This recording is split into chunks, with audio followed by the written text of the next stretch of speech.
Mas eu tenho que recuperar uma pergunta aqui que veio pelo chat. Sei. E a pessoa diz o seguinte, Caio, o evangelho não tem que ser entendido como integral?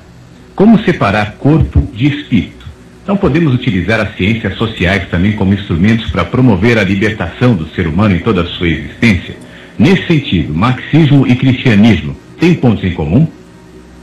Bom, primeira coisa é que eu não sou desses que pregam qualquer dualidade. Eu falei aqui do ente integral. Toda a minha vida foi pregando sobre a integralidade do ser. Hoje mesmo aqui eu comecei falando sobre a não sobrenaturalidade do discípulo, sobre a totalidade da existência dele em todas as dimensões, e como cada uma dessas coisas precisa ser levada em consideração em todas as medidas, que pão é pão, que palavra é palavra. Enfim, eu não sou essa pessoa. Então, eu não advogo esta causa, eu não tenho essa ideia, nunca tive. Desde novinho na fé que o meu entendimento do Evangelho me trouxe uma noção não dicotomizada, nem tricotomizada de nada, mas integralizada de todas as coisas. Agora, se você disser e me perguntar por que tem gente que pensa assim, eu dizendo a você, eu não sou esta pessoa, pensam assim por causa de uma quantidade enorme de causas possíveis. Em primeiro lugar, por uma questão de natureza essencial, porque acreditam e precisam acreditar que o mundo da divindade é separado do nosso, que é para dar uma autonomia de inconsciência e insensatez a tal pessoa nesse mundo. Ou seja porque ela foi assim educada, ou seja porque ela foi influenciada por alguma filosofia dicotômica, por qualquer outra razão. Agora, vindo mesmo à sua questão crucial, que pergunta, na realidade, se existe compatibilidade entre o Evangelho e o marxismo, eu lhe diria que entre o Evangelho e o marxismo, não. Porque o marxismo é um sistema e que quer ser adotado de cabo a rabo como sistema. E o Evangelho não é o evangelismo, ele é a qualidade da Boa Nova. Então, ele tem pontos de coerência e, na realidade, a construção histórica, cronológica, manda que eu a faça invertida e da seguinte forma: Marx tem alguns pontos de coerência com o que o Evangelho ensina, mas o Evangelho não poderia jamais caber dentro do marxismo. Então, assim como existem pontos de coerência entre o Evangelho e várias outras postulações ideológicas na vida, mas o Evangelho não cabe em nenhuma delas, justamente porque todas elas são seccionadas, todas elas fecham o sistema e absolutizam o sistema em torno de uma ênfase. No caso das ciências sociais, as relações sociais. E o Evangelho transcende a todas as coisas e tem as suas implicações em cada dimensão da vida. Por isso é que a integralidade do próprio Evangelho não permite, no meu coração, que eu me entregue a qualquer redução sistêmica do que possa ter uma base no Evangelho, mas na sua construção seja a própria redução do todo do Evangelho. Você entendeu, meu irmão? E aí? O Evangelho não cabe, cara? Não cabe, amigo. Não cabe. Vai caber em Marx? Ou no marxismo? Não cabe. Não cabe. Não. Marx tem alguns pontos de contato. E agora o marxismo, meu Deus, dá chutes para fora em todas as direções. E assim qualquer outro ismo. Sim. Eu comecei hoje o dia falando do cristianismo. Ora, se o cristianismo se torna essa antítese de Cristo, como é que o marxismo teria melhores chances, já partindo de um pressuposto que tem alguns aspectos de semelhança com a proposta do Evangelho, mas de outro lado já é a tirania da proposta do Evangelho, já é transformar o que o Evangelho produz como liberalidade, generosidade, solidariedade, espírito de comunidade, numa ordem estatal, já é a tirania da pseudo-bondade, que na história a gente viu a desgraça que produz também. Toda tirania é tirania, mesmo que seja da solidariedade, é morte para o ser. Mas e aí, brother? Muito bom, Caião. Caião, o pastor da minha igreja diz que em João 15, Jesus falou que todo aquele que não ganhar almas irá para o inferno. Ele diz que os frutos que Jesus mencionou são vidas que devem ser evangelizadas e levadas a Cristo. Uhum. O que você acha dessa declaração, Caio? Essa é a que eu ouvi desde que eu era criança, né? E que já acabou em boa parte das igrejas que se neopentecostalizaram, que acabou nas que não se neopentecostalizaram, mas ficaram um pouco mais esclarecidas, mas continua sendo a mesma confissão das igrejas de antigamente.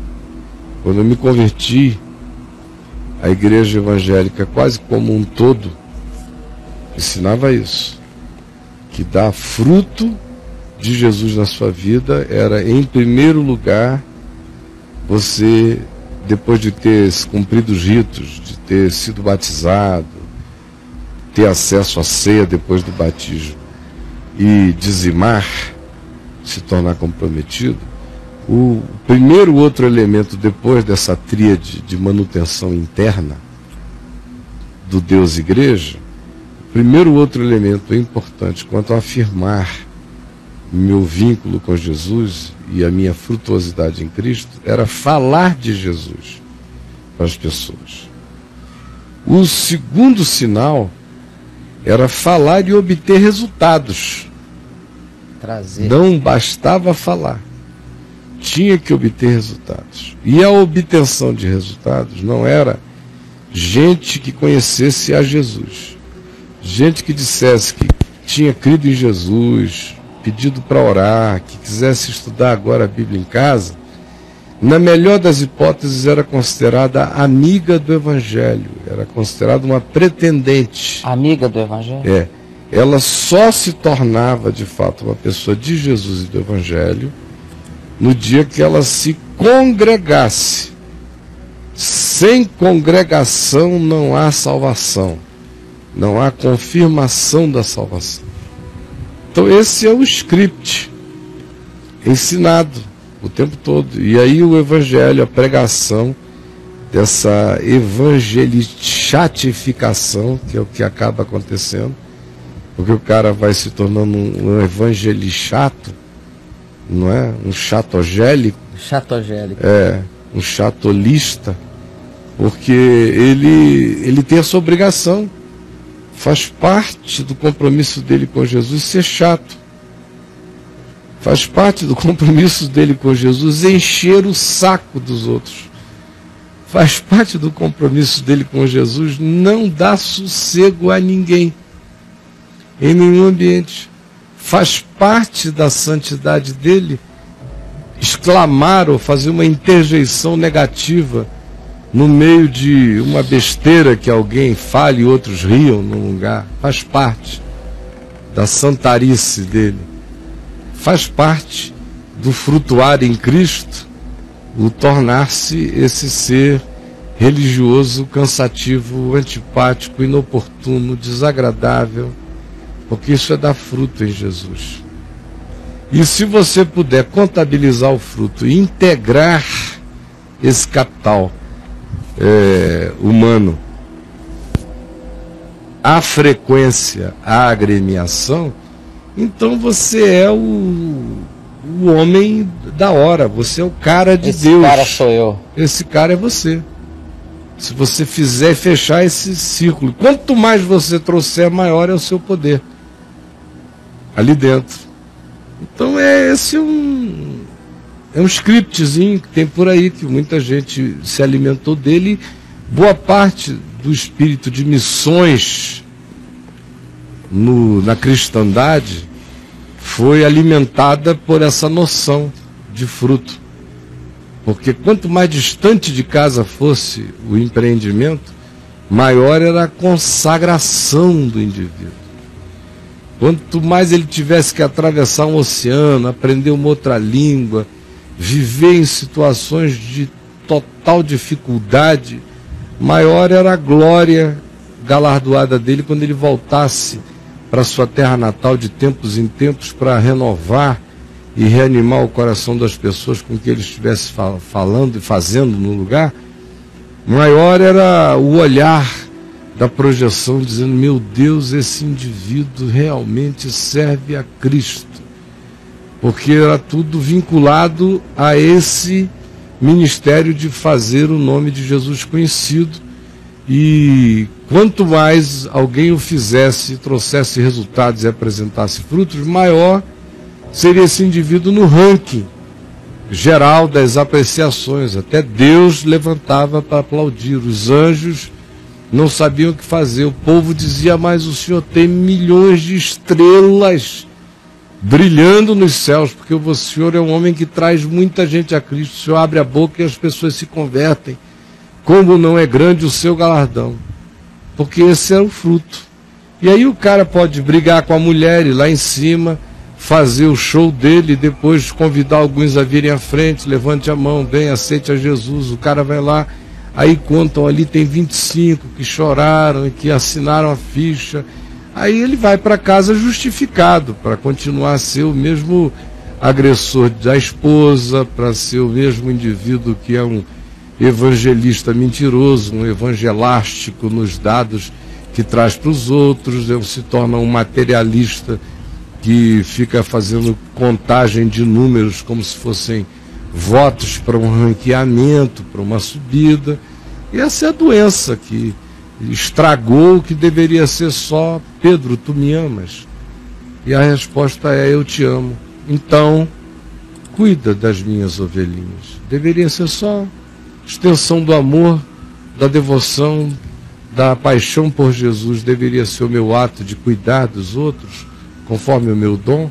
Se transformou em um fruto mensurável e quantificável que estraga a sabedoria evangelizadora para o lado de fora, que arruína e petrifica o indivíduo para o lado de dentro, que praticamente tira dele toda uma vida interior e faz dele um escravo de contabilidades externas, produz um fariseu de piedades contábeis, e enquanto isso o coração dele vai ficando vazio do fruto único, genuíno do Espírito em mim, o fruto de Jesus, o fruto do Evangelho.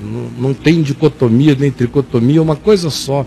Reino de Deus e reino dos céus são a mesma coisa. Salvação, reino de Deus, reino dos céus, tudo isso é a mesma coisa. A habitação de Deus no Espírito é a mesma coisa.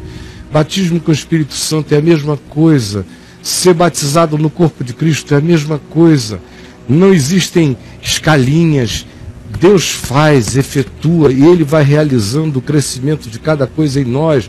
Portanto, o fruto é um só. Há um só. Jesus disse: pelos seus frutos os conhecereis. Num contexto em que tinha gente querendo quantificar e mensurabilizar os frutos. Como? Eu expulsei tantos demônios, vê, Senhor. Eu operei tantos milagres, vê, ó Senhor. Eu profetizei, olha o que aconteceu, Senhor. E o Senhor lhes dirá: eu não vos conheci. Eu não andei nesse ambiente dessas contabilidades idolátricas. E o mundo que eu enxergo de frutuosidade, vocês neles nunca apareceram, porque vocês viveram para praticar a iniquidade, não para dar o fruto.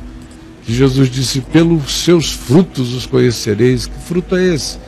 É amor, é alegria, é paz na vida, é bondade nas expressões do ser, é longanimidade no exercício da paciência generosa e acolhedora, é fidelidade, é mansidão, é autocontrole, é domínio próprio.